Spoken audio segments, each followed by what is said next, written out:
Howdy everyone, and welcome to Runt9 Reviews Mortal Glory. This is the first ever review on this channel, and I'm super excited to dive in and tell you what Mortal Glory is, show you a little bit of gameplay, go into a deep dive about some individual categories, about how I would rank the game, and then give you a final score at the end. And feel free to skip ahead to any part of the video. I've listed the timestamps over here, so you can skip to whichever part of the video you would like to see the most. But for now, let's first introduce what is Mortal Glory. Straight from the developers, the Steam page says Mortal Glory is a fantasy-themed tactical roguelike game about recruiting a team of gladiators and pitting them against brutal competition in a blood-soaked tournament. Train your gladiators, find a legendary sword, learn ancient spells, recruit a celebrity, cheat, do whatever it takes to bring glory to your name. It's a fantastic intro, albeit you may not necessarily feel that immersed in it. But what really is it? Well, it's a turn-based tactical game in the format of a roguelike where you are doing individual runs, where you build out a team of gladiators and go fight in an arena for the Emperor. Not that Emperor, Warhammer fans. And you level up, get new stats, get new items, get new spells, and use all of that stuff to fight harder and harder enemies until eventually you win the final battle. And that's basically it. It sounds simple, and it is simple, but it's also very clean, and in my opinion, it's pretty fun.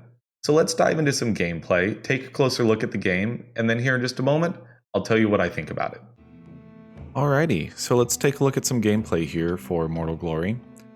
So I apologize for no camera on this part. There's really not a good spot for it, and you'll see once we get into our first battle that it's hard to put it somewhere that it's not going to cover something up. So I'm actually going to go without the camera for this, which should be fine. You don't necessarily need to see my face to know much about the game, even though I'm sure it really adds to the experience.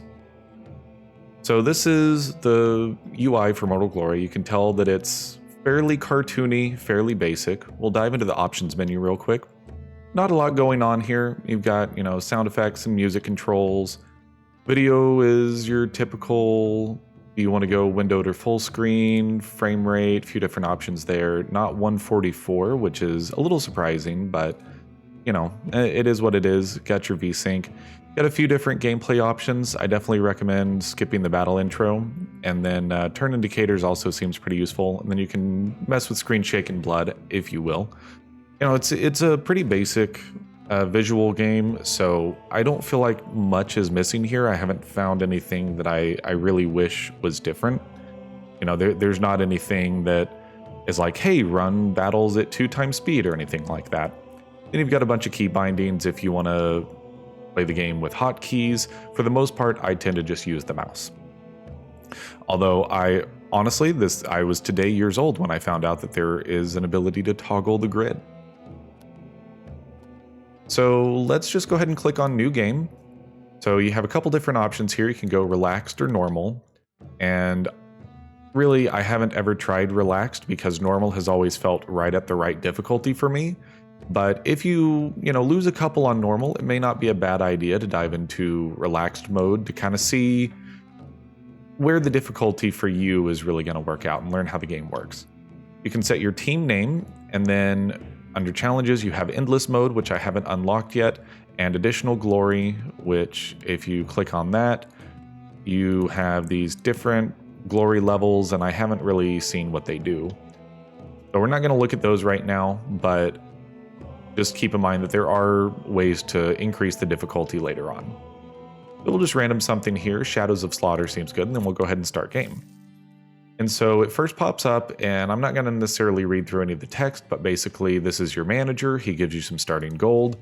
And then here is one of the two screens where you're going to spend, most of your time. The second screen being the battle screen. So for this, you have the option to go to the fight lobby, which you can preview who you're going to fight, what the Emperor's demands and desires are, and we'll kind of talk about that here in just a little bit. And then here's the tournament level. So basically, you start on the lowest level. There are 3 battles per tournament level, and every time you lose 2 of the 3 battles in a tournament, you are defeated and your run is immediately over. Basically, what you're trying to do is clear through these tournament levels, get to this final battle up here, and if you beat this final battle, you win the run. You also have a shop where you can buy various different kinds of items, and we'll kind of get into that here in just a moment. And then recruit is where you can recruit people into your roster. You have 6 spare slots as well as 4 slots for your currently active roster. And each character has a few different things going on. And so we'll run through them kind of quickly here. So you'll notice that the name color changes as I go through some of these. So you've got gray, looks like there's green, blue, there's purple, and there's red. And basically those are just different levels of rarity, and you'll see those on the items as well. You can also see that this particular one has a title. This title, The Abominable, gave this character +3 vitality and the Scholar perk. You'll see some perks over here. You've got hit points and you've got mana. And then you've got these 4 major abilities plus a kinda sorta quasi 5th one. You've got Strength, Agility, Wisdom, Vitality. Strength determines your physical damage and knockback chance. Agility determines your crit chance, dodge chance, and how many action points you get. Wisdom determines your base mana, your magic damage base, and your magic damage block. Vitality determines your hit points and how likely you are to resist debuffs. And then you've got armor, which is your physical damage resistance. Then down here, you've got skills, and you can hold up to 4 skills. If you want to learn another one, you must forget one that you already have. And then each character has a cost to recruit them in gold. You started with 300, you will get more gold after each fight. And every couple of tournament levels, your manager will come in and give you more gold. And so essentially, in the shop, you have items for each of the 3 different slots on a given character: weapon, armor, and artifact, or I guess trinket or something like that. They call it trinket. Honestly, I don't remember for sure. And then you've also got these skill books, which allow you to teach more skills to anyone in your party. And as far as I can tell, anyone can learn any skill, even if it may not necessarily be good for them. And you can see that spell books even have different levels of rarity as well, depending upon how good the skill is. We'll take a look at one skill real quick here. You can see, for example, this Blazing Swing. It tells you the amount of damage it does, and it'll be either magic or physical, and it'll be plus or minus a number. It'll have a range. 1 is melee, and I think the highest range I've seen is maybe 5. It'll have a cooldown, a mana cost, and then an effect. So, for example, this one, you strike at an enemy with Blazing Fury and applies the burning debuff. There's various different buffs and debuffs and things like that. Okay, so I went ahead and selected an initial character, gave them a couple items here, and let's jump into our first fight against Nape, the Nomads of the Yellow King. So this is what the fight interface looks like. And I guess technically I could have put my camera over here since we're probably not going to get far enough to see 4 characters. But, you know, this is fine. So basically, on the left side, you've got your team. Right side, you've got their team. Down here are your skills, as well as your ability to move. Then over here will be a combat log. So right now, I have Freezing Winds, which will apply slow to all enemies. And then I have Magic Bullet, which does a bunch of damage. But I don't quite have the action points to get in range to use it. So we're just going to move over here and pause. And so we'll probably just run through one battle. I'll show you what happens after a battle, and then that'll probably be about it. So I used Freezing Winds there to reduce max AP and dodge chance by 10 on everyone. And then I'm going to move down here and hope to prep for a Magic Bullet, which I can do. There's a knockout. If you get First Blood, you get a 20% damage boost. So you can see over here, Magic Bullet did 37 magic damage, shows you how much was blocked. And also, sometimes you can knock enemies back. If they hit another enemy, it'll deal damage to both of them, or if they hit a wall, it will deal extra damage to them. And so after a battle, you get some gold. If you fulfilled an Emperor's Desire, then you also get some bonus gold, and you also get some skill gains. And then you also get 1 of 3 items. I'm just going to go ahead and take this one since I don't have some armor for this person yet. And then you get some sort of random event. So for example, this one, Juniper wants to dive into an unknown pool. And so pretty much most of these, there's going to be a chance for positive and chance for negative outcome. And for the sake of showing you what happens, let's go ahead and jump in. And so in this case, we got +3 strength on a spellcaster, which doesn't really help us that much. And so basically that's the flow. After a battle, you got some gold. You're going to go back into the shop, buy some more stuff. You're going to go, maybe recruit some more people into your guild or your roster if you have the gold for it.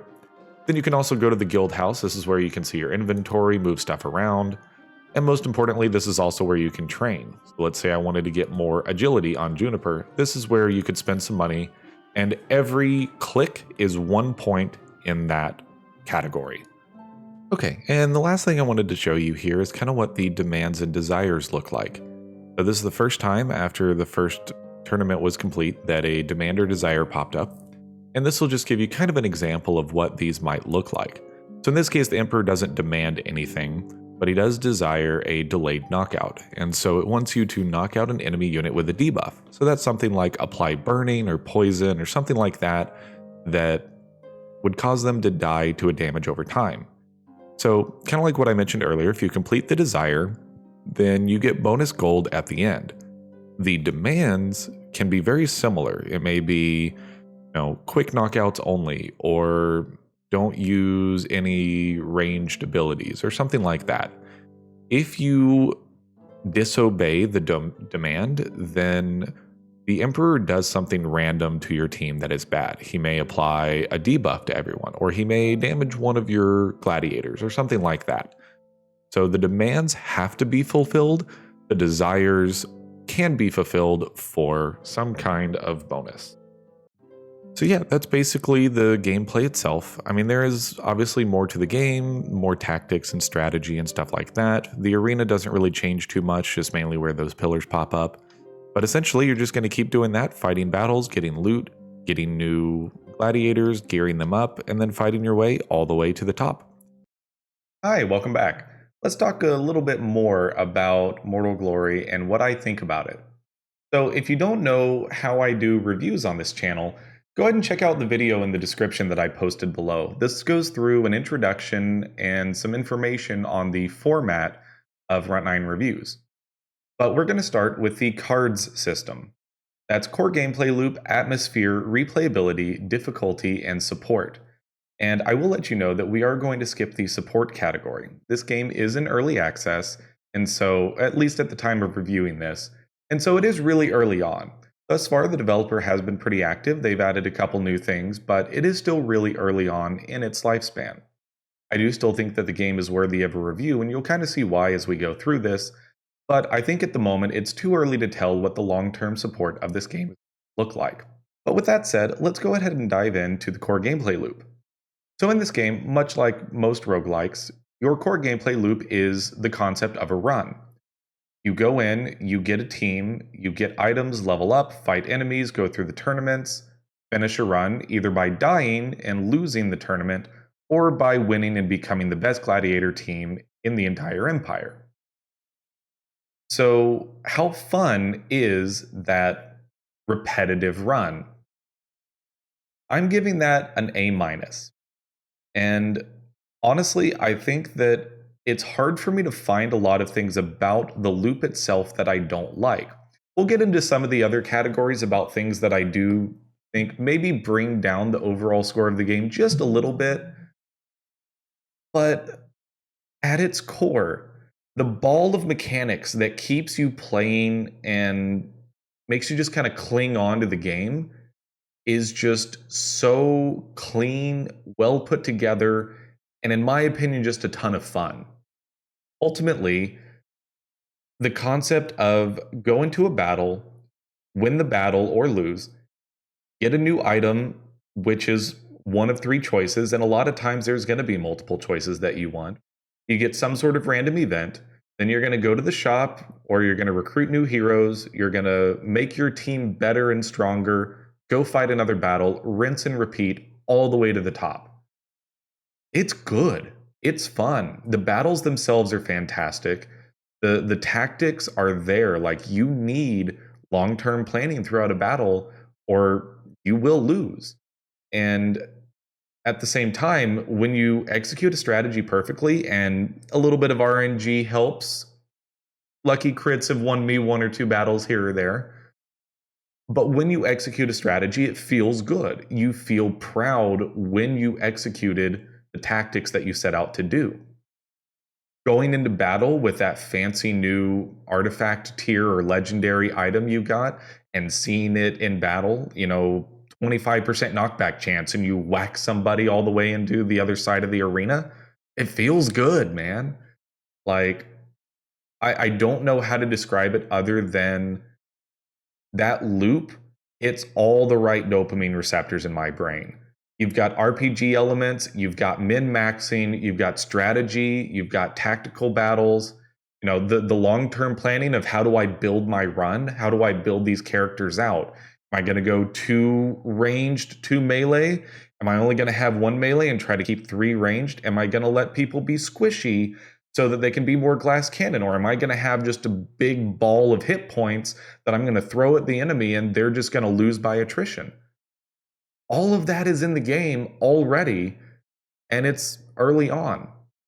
It's just a lot of fun for me, and I think that at its core, and again, that's why I call it the core gameplay loop, Mortal Glory is a lot of fun. Now let's talk about atmosphere. Right off the bat, you can probably guess that atmosphere isn't going to be too great for me.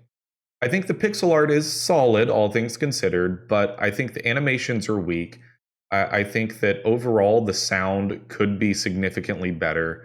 Just the audio visual effects don't feel great. I mean, I think the screen shake and the force you feel when you knock somebody into a wall looks good, but honestly, like, the blood splatters are kind of meh. I think the icons are decent.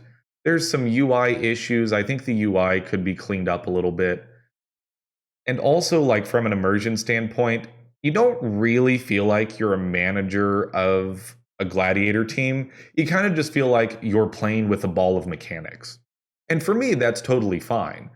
But I think that I would be doing, the review industry an injustice by not telling you that personally, I think the atmosphere of this game is a C. I do think that there are things that they could do worse, but not many. In general, I think that from an atmospheric perspective, you can kind of just glaze over and just look at numbers. I mean, this could virtually be a spreadsheet and still be just as fun. At the same time, I do think that if this game were XCOM style, that level of graphics and intensity, storytelling, sound design, would it be a better game? Yeah, it would. Absolutely. But as it is now, I honestly can't give atmosphere any better than a C because I don't feel immersed. The lore is non-existent. The random events, I don't even read what it is. I just look at the percent chance of success and failure and make a choice based off of that. There's nothing gripping about it. There's a lot that could be better in the atmosphere. But again, the caveat is I don't care because, again, I gave the core gameplay loop an A- for a reason. The game is fun. Now let's talk about replayability. For me, as fun as the core gameplay loop is, I don't know how many times I want to do it. I think that already I'm starting to find these little combos here and there that feel overpowered in certain ways that I like building my team that feels successful to me. There's not a whole ton of different item variety. I mean, the item stats are randomly generated, but from a relatively small pool. And in general, there's certain types of items that are going to have certain types of stats. There's also a reasonably small ability and spell pool, all things considered. And there's definitely a small pool of races from the perspective that the racial bonuses aren't particularly impactful. In general, though, again, I mean, a B- is kind of sitting right there in the middle of the pack.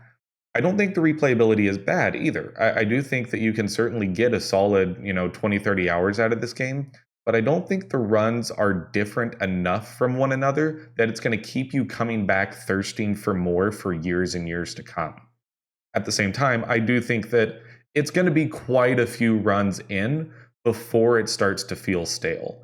I've played about 6 or 7 runs so far, and I'm starting to see the beginnings of that.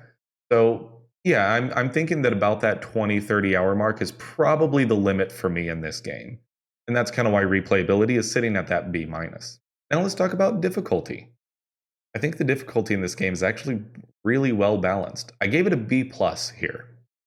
I do think there's room for improvement, both the early game and late game. I think the mid game is solid. You know, the middle couple of tiers of the tournament, other than I think it's the second to last one where you get another big influx of gold, and it's pretty hard to screw that purchase up as far as what you spend that money on.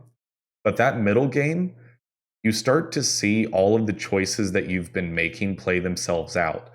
Did you buy the right items for the right people? Did you waste money on stuff? If you did the wrong thing, you're going to struggle. If you did the right thing, you're going to prosper, and then you're going to hit that new wall at the end where things get difficult again. Or you're going to excel so well that you cruise through the late game. What I would say is I think the early game needs a little bit more balance to be a little bit less stressful. And the late game, I'm not sure how to say it. I feel like it's very dependent upon how the enemies roll. And I don't mean how their attacks roll, are they going to crit? Are they going to dodge? I mean how their stats roll. Do you end up with an ogre or a troll that is just a big ball of hit points that doesn't hit very hard? That's fine. Crit him a couple times, knock him back. He doesn't have a bunch of ability or action points. It's fine. But if you end up with a team that has really good spellcasters and they're nuking you from afar and you can't even get to them before your team is melting, that's pretty difficult.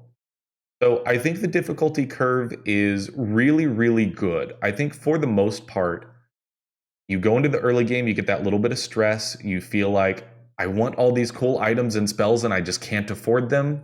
I think that stress is great. That anxiety of, I just need a little bit more gold. Do I save my gold and maybe the next battle is hard, but then the battle after that, I can get this legendary item that'll be available next time? I think the difficulty curve is really well done. I think there is still some room for balancing, and I think that player controlled difficulty options would add a lot. But overall, B plus is pretty high marks, and especially for what I'm pretty sure is just a single person developer, the balance in the game does feel pretty good. So overall, just to refresh that, core gameplay loop A minus, atmosphere C, replayability B minus, difficulty B plus, and support not right now. It's a little too early to give support a rating. Now, what tier would I put Mortal Glory in? First, let me just start off by saying that I think this is just overall a very impressive effort from this developer. It was, maybe not the most innovative idea in the world, but honestly, it feels innovative.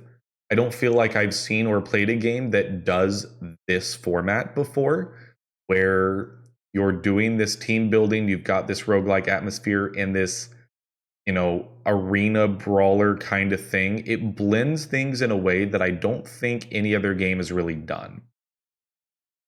And it's also really fun.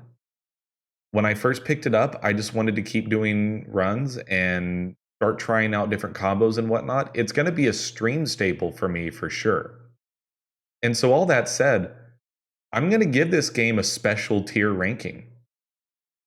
It's absolutely fantastic, and it's just beginning. They just released this game in early access a few weeks ago, and already I'm putting it in the special tier. And I mean, I feel comfortable reviewing this game because I don't know what they could add that would take it up to that transcendent tier for me. I think that for one, the atmosphere would have to get better. I don't necessarily need the storytelling, but better graphics and audio, more immersion.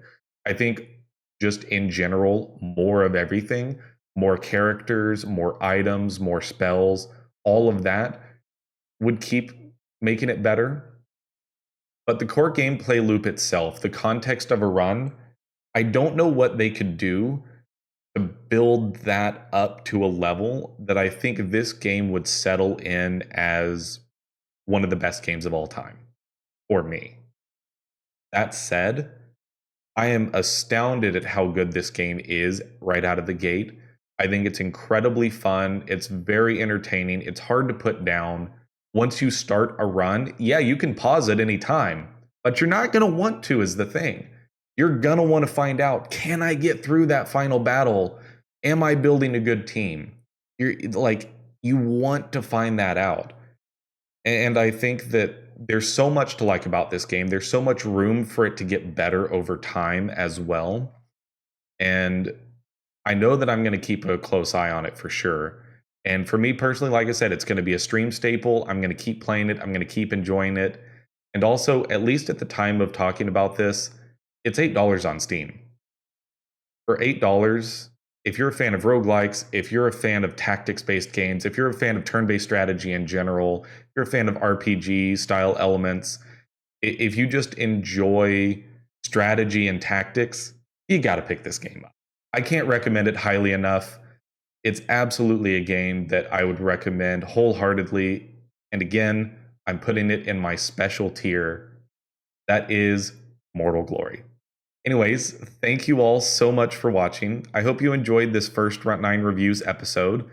I know that not everything's going to be perfect, whether it be volume, lighting, the way I explain things, but things can only go up from here. Any support that you can offer is appreciated. If you enjoyed the video, definitely, give me a like or a comment, give me feedback one way or the other.